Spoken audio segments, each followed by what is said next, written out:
So group three, when you guys were looking at this, the bids for these advertisements, did you find any prices, anything that anybody was bidding? Normally it's in like cents, anywhere from like, Half pennies? yeah, like half a penny to like maybe 15 cents the maximum for each of these, because these are going to be clicked on a couple hundred, if not thousand, if not millions of times, and the company wants to have a fairly substantial visibility on it, so the bids usually don't go above $1. Although, there was actually a case about a kid thinking, you know, hey, I'll advertise my blog, and he didn't realize he thought that he got paid when he clicked, and actually, yeah, so that happened before actually, so he thought he was getting paid, and he ended up with like several $1,000 like bill at the end of it. But I think they like figured that out, and they said, it's okay, you don't have to pay it.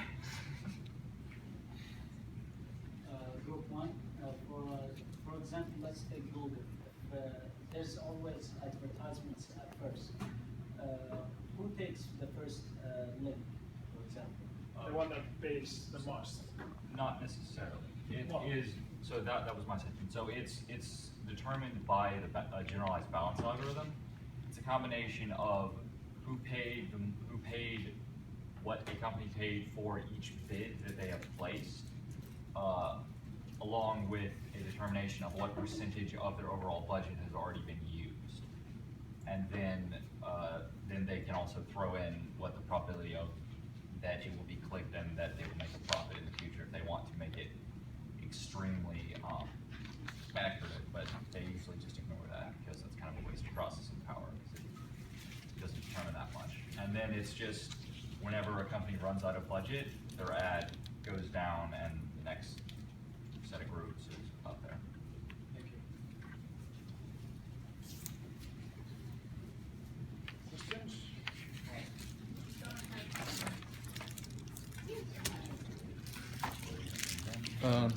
Group 5, I'm just curious if you saw anything that, if perfect matches happen often in real life, or if that's like a rare thing. I don't know, for fact, in fact, that I would say that in online advertising, a perfect match is very difficult, especially for big companies. Or, Yeah. because so many million of people. Perfect match would be in the case that, I search for Nike, and she searched for Adidas, and another person searched for Under Armour, and those are the ads that we see.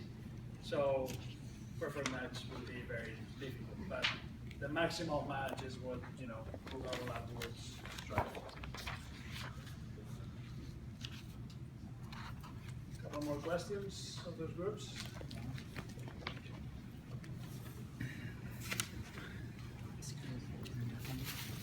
Good.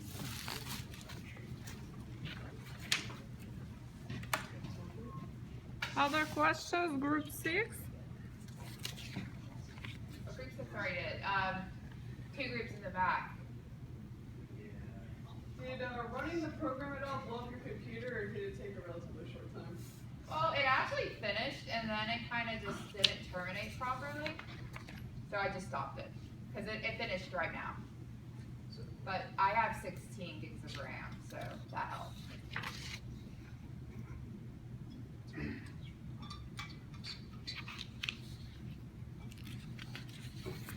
What was the biggest problem you had with your research? Did you have any, issues? I think for me, I would say, I don't know if you guys share that, but there's a lot of resources, I think, in this type of data and algorithms especially.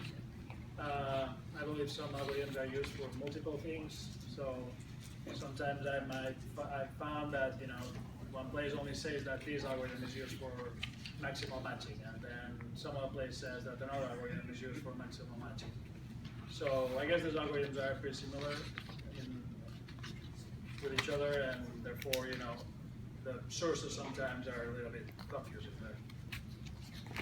I found that too. And then some of the stuff, like just looking for a video on what we were doing, it was either, like for example, that video, not very technical, or it was a series of 10 1.5 hour long videos about the algorithms of implementing AdWords and everything like that.